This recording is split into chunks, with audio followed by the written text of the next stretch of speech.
Kalingap, shoutout po sa lahat, magandang umaga. Ayan, shoutout po kay Kuya Bal at kay Kalingap. Siyempre sa Team Brooks po, passport na rin. Maraming salamat po. So ngayon mga Kalingap, nakita natin sa Ate Jema naglalakad. Ayan siya oh. Ate Jema, ano, kumusta? Kumusta Ate Jema? Naglalakad kayo? Ha? Dito tayo Ate Jema, mainit dyan. Mainit. Nahiya pa kayo? Ha? Pupunta. Kumusta Ate Jema? Kamusta na? Tagal kong nawala eh. Tagal ko kayong hindi napuntahan. Ngayon uli. Ayan. Saan kayo pupunta? Saan po? Eskwelahan. Eskwelahan. Dito tayo, mainit dyan. Ayan. Si Ate Jema po mga Kalingap. Siya po yung tinutulungan natin dati. Matagal na rin siya yung tinutulungan natin. Kaso lang, nauwi ako sa Bulacan ay kaya hindi ko na sila nabalikan. Ate Jema. Anong ihatid nyo ate? Baon ng mga bata? Yung anak nyo? Maghatid po siya ng baon ng anak ko ni Ate Jema. Ayan. Bumili na lang kayo ng baon nyo. Pambaon. So naglalakad lang kayo? Layo nang nilalakad nyo? Nilalakadan ko wala sa amin hanggang ilagay natin yung mic ate, mahina busi. Dito na lang natin. Ayan sa Ate Jema. Against the light. Ilang oras nyo nilalakad dati yung mula bahay nyo hanggang dito sa school? Magkukulang-kulang isang oras din siguro. Kulang-kulang isang oras? Layo no? Malayo bakit? Doon ba ka sa amin kuya? Alay, galing ako doon kaso wala kayo. Nandito nga ako. Nakausap po yung hipag nyo yata yun? Hipag nyo yan? Kapit-bahay nyo? Kailan kuya? Kanina lang. Kanina lang. Dumaan kasi ako doon sa bahay nyo. Yung katabi namin ng bahay? Oo, katabi nyo. Hipag nyo yun? Hipag? Tinanong ko kung asan kayo. Sabi, baka naghatid ng baon ng mga anak niya. Ayan. Sabi niya, dalihan mo, baka abutan mo pa siya doon. Ang nakapayong siya nakakulay pink, na maiksi ang buhok. Ayan. Buti nakilala niyo ako, Ate Jema. Kala ko kung sinong Buti nakilala niyo ako, Ate Jema. Oo naman. Nung tinawag ko kayo, buti nakilala niyo ako, no? Ayun, sa Ate Jema po, mga Kalingap. So, kumusta na yung mga anak niyo, Ate Jema? Nandito sa school. Ilan na yung nag-aaral dyan? 3. Naglalakad lang sila? Lakad lang yan. At pauwi papunta dun, lakad lang yan. Kasi wala nga. Pag hindi man naglakad dun, hindi maparasok sila. Kasi nga kuminsan nareklamo na nga mapagod at balik-balik nga. Tapos mainit pa, no? Tapos mainit pa nga. Paano pag umuulan? Pag umuulan, hindi nakakapasok at isa-isang payong ko nga. Isa lang yung payong nyo? Isa-isang payong ko. Hindi nakakapasok sila. Wala silang kapote? Wala nga kapote. Yun nga ang gusto ko po ng kapote. Para kahit mag-ulan ba kuya, di nakakapasok. Yung bang kaputing diretso, Oo, diretso lang. Hanggang paa. Tapos bubagas sila, siyagaan lang nga, di ka babalik-balik. Tapos, rough road pa yung kunyo dyan, no? Naalin? Yung karasada, rough road. Doon sa maraming sa amin, tubig-tubig. doon. Dito yung palikod yan, no? Matubig pa doon. Pag naulan, talagang baha doon. Maray dito at ayos na doon. Talagang rough road doon, baha. So, ito po, nakakaawa naman po sila. Wala na po asawa sa Ate Jema, no? Wala na po. Tagal na, 7 taon na. 7 taon na. Kayo na lang ang itong bunso ko. Kayo na lang ang bumubuhay sa mga anak nyo. Tatay minsan at nahingi nanay ako na. sa pamilya nila. Ayun, para makapag-aral nga sila. At mabuti nga at nakaano ako dun. Anong pinagkakabalan nyo ngayon, Ate Jema? Kung may mag-ano sa akin, di naano ako. Wala. Kung halimbawa may extra baga kuya, di naano ako. Oo. Na-extra ako at pambaon baga. Pambaon ng mga bata. Pambaon. Ayun po mga Kalingap, nakakaawa naman po si Ate Jema kasi nga po siya lang bumubuhay sa mga anak niya. Tapos abahay ko baga. Ha? Ilan na yung anak niya? 4? 3 baga. Ay, 3. Nandito, pero elementary pa man lang. Grade 5 ang panganay. 3 siya lang po. Tapos wala naman po hanap buhay si Ate Jema. Pag may nagpapalaba lang, yun po. Extra kayo. Ayun po mga Kalingap. Tapos sa bahay pa baga namin, nakita mo man ako yung... Tapos yung bahay po nila... kulang pa sa tabing.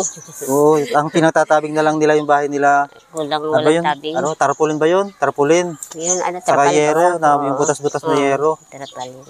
Tapos wala rin po silang higaan. Nakaano lang yung mga bangko. Yung bangko lang pong hinihigan nila mga Kalingap.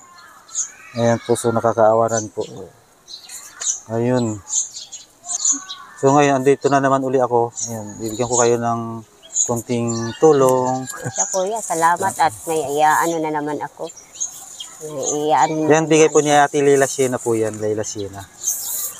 Shoutout po kay Ate Layla Siena. Maraming salamat po. Ayun, napalikan po natin. Gusto na yung dapat may bike no, na may sidecar para hindi na sila maglakad. Yung anak yung panganay marunong na magbike. Yun ang driver. Dalawa yun, sa hindi bali ako na lang ang lumakad. Ilan taon na ba yung panganay niyo, Ate Gemma? 11. Ayan po. So naglalakad po sila. Araw-araw po yan. Pag may pasok, naglalakad. Umaga hapon, no, Ate Gemma? Umaga hapon. Ayan. At layo-layo pa naman yung nilalakad nila. Mahigit 1 oras yung nilalakad po ng mga bata. Mga anak ni Ate Gemma, mga kalingap. So yun po. So ngayon, bibigyan kita ng Ate Gemma. Pang bili-bili nyo ng pagkain. Ito lang ang pambili kong ulam. Yan lang. Yung munggo. Magkano yan? Munggo, 20. Magkano yan? 20. 20 yung munggo. Tapos sabaw nang bibigay mo dyan ng sabaw. Sabaw. Sabaw. Tapos pansit. Oo. Ano yan sila? Kanilang 3 na yan? O, sa kanila lang yan. Kasya yan sa kanila? Pinatagpisa ko na yan. Bibigay mo ng sabaw dyan. Sabaw lang, ulam na. May pang ulam lang sila kaysa walang ulam. Mabaon pa baga o ilang araw pa yan. Magkano naman baon na binibigay nyo, Ate Gemma? Kuminsan, 15 pag wala. 15, 15, silang 3, tig 15. 50-50 nga, mabili pa ng ulam. Mabili pa ng ulam. Paano kung wala kayong pambili ng ulam? Paano kayo kung wala? Inagulay-gulay na lang ako kuminsan. Kaso lang kuminsan, ayaw makarain ng gulay. Kumakain naman sila ng gulay. Nakain man sila at kaysa magutom sila dyan sa eskwelahan. Sa bagay, yun po mga kalingap. Ayan, may bibigay ako sa inyo, Ate Gemma. Mabigay ni Ate Laila Siena. Salamat. Salamat po. Para may pang-alawas yung mga bata. Salamat po at kaunti naman na tulong na abot naman sa akin at para sa mga anak ko. Ayan, may pang-budget na kayo. Ayan nyo, balang araw, baka malay nyo, magkaroon kayo ng sasakyan.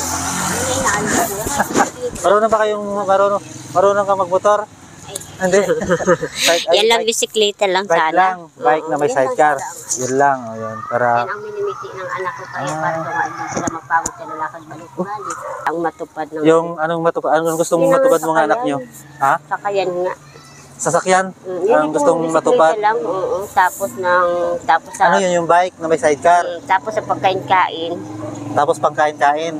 Yun lang. Bigas baga importante baga. Ay, bigas? Wala kayong bigas? Wala kami bigas, nagkikilo-kilo lang ako sa 1 kilo. Magkano 1 kilo ngayon ng bigas, Ate Gemma? 55 lang 1 kilo ngayon. 55? Bigas na yun.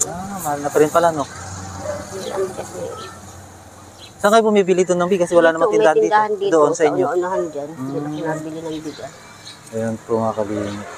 Ngayon, may pang-ulam na kayo. Mayroon na rin kayo pambili ng bigas. Tapos may pang-budget na rin yung mga bata. No? Bigay ni Ate Laila Siena. Maraming salamat po. Kay Ate Laila, maraming salamat. Yan po mga kalingap. Ang init-init, naglalakad kayo, no? Mamaya, mauwi naman ako mga alauna. Balik na naman ako doon. Masundo naman ako mamaya pag uruwian nila. Sinusundo nyo pa sila? Sinusundo ko pa sila at ng mga sasakyan kaya. Baka maano ng sasakyan. Masagi. Nasagyan Sinusundo nyo pa pala sila. Pag yung pumapasok sila, hinatid nyo pa, hindi na? Nahatid ko na. hinatid nyo pa rin? Nauwi na ako. Tapos, paghatid nyo, uwi uli. Tapos, pagdating ng tanghali, pupunta kayo uli dito, maglalakad uli. Hatid ng pagkain. Puro lakad lang nga yan. Tapos, paghapon, mabalik naman ako dito. Babalik na naman kayo dito. Alas 4. Ilang beses Ako kayo ang maglalakad? madaming balik-balik. Ilang beses kayo maglalakad? Pabalik-balik sa Sa umaga? 4 garo. Sa umaga, sa tanghali. Tapos, sa tanghali, bumabalik kayo dito sa bahay? 4 na balik? Sila, grabe. mga 2 balik lang sila. At nareklamo nga, pag ganitong papauwiin ko pa, nareklamo at init nga. Mainit. Mainit. Dapat, wala ba silang payok? Ito lang nga, uwi. Isa lang yung payong nyo, ito lang. Ito lang ang payong. May Grabe. isa-isang payong ko. Gusto ko kaya, Magkakasya kayo, minsan 4 hindi dito? na sila na pinapalakad ko na sila kahit may Mainit. init baga at wala man ngani. Ang inaano ko nga kuya pag tig-ulan, Ayun lang yung tag-ulan, no? Mahirap po. payong. Nakakapasok ba sila pag tag-ulan? Pag tig-ulan gusto ko nga pag tig-ulan, pag tig-ulan na walang di makakapagpasok. Hindi sila nakakapasok. Kasi walang Maulan bang maulan, tapos wala silang kaputi. Yun ang Saka inaano. payong. Madami akong makuyan ay wala nga. Pero mas maganda kaputi na lang kaysa yung payong. At kahit no? hindi maano Sa init, sila. sa init lang to pag naglalakad sila yung payong. Ay, ang payong baga, pag nag-ano ito, pag kumangin, masisira. Dapat talaga kaputi. So, yun po mga kalingap. Ayan. Sana matupad yan mga inaano ko. Anong gusto nyo matupad? Yan nga, sasakyan lang nga. Sasakyan? Yung bisikleta nga po. Bike lang. Yung bike. Ayan po. Bike lang daw po mga kalingap. Para di masyadong Yung may sidecar, ang gusto nilang matupad. Kasi nga po, para hindi na sila maglakad. Paano pag may bike na sila, sasama nyo pa rin sila? Ihatid ko lang sila. Tapos Paano kayo? Sa bagay, kasya naman kayo siguro doon sa bike. sa bagay, kasi man baga. Kasi Kasya. Bilang kayo, 4 kayo. Malit naman yung isa, di ba? Malit pa yung anak nyo. maliit ko. Ayan po si Nanay Gima. Si Bari siya lang po yung bumubuhay sa mga kanyang pamilya sa 3 niyang anak. Tapos ang ulam nila, munggo lang sa kasabaw. Tapos pwede. may pansit. Ano ba to? Pansit ba to? Pwede na yan. Pwede. Pwede na dyan lang. Ano bang ulam nila doon, Ate Gima? Ha? Anong ulam nila doon?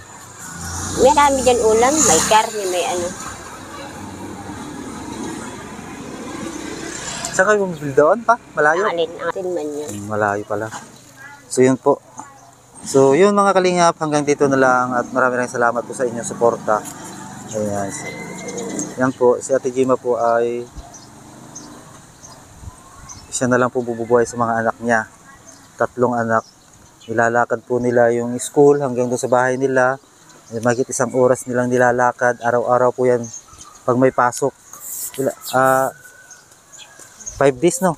5 days po silang naglalakad araw-araw. So yun. Bali 4 na balik si Ate Gima. Balik-balik. Sa bagay, para walang mangyari sa mga anak niya, sinusundo niya. Halimbawa baga maano, wala man akong pampagamot. Safety first. Di baling mapagod kayo kalalakad. Kaysa madisgrasya baga Kaysa madisgrasya yung mga anak nyo, no? Mabanggaan baga yun dyan. Tricycle, mga sasakyan. Kasi daanan po kasi ng mga sasakyan po yung nilalakad nila. Lakad lang nga yan. Kaya gusto ni Ate Gima, masamahan silang maglakad mga anak niya pagpasok sa school. So yun po. So yun, Ate Gima, maraming salamat ha. Salamat ha. Maraming salamat. Ayun po. Shout out po kay Ate Lelesina po. Ayun po. And wag po natin kalimutan po suportahan Kuya Bal Santos Matubang, Kalingap Rob. Yan, saka sa atin na vlog. Siyempre ang Team Brooks po, pa-support na rin. Ang ating founder na si Kuya Brooks Vlog. Yan po si Kalingap Dan. Ayan, si Red Noveno. Ayan po, si Lorne TV. Ayan, Ria Olarte, Rex Vlog. Ayan, siyempre po Nelson Vlogs po. At Rodamix Vlog po, maraming salamat po. God bless po. Ito po yung pinag-aaral ng anak ni Ate Gima. Anong eskwelahan to, Ate Gima? Nakaya ko yan? Anong eskwelahan to? Kubangbang. Ha? Kubangbang. Kubangbang. Kubangbang Elementary School. So yun po. So shout out po sa lahat. Thank you. See you next vlog po. God bless. Bye-bye. Ate Gima, bye-bye na po ah. Maraming salamat. Maraming salamat po. Yeah.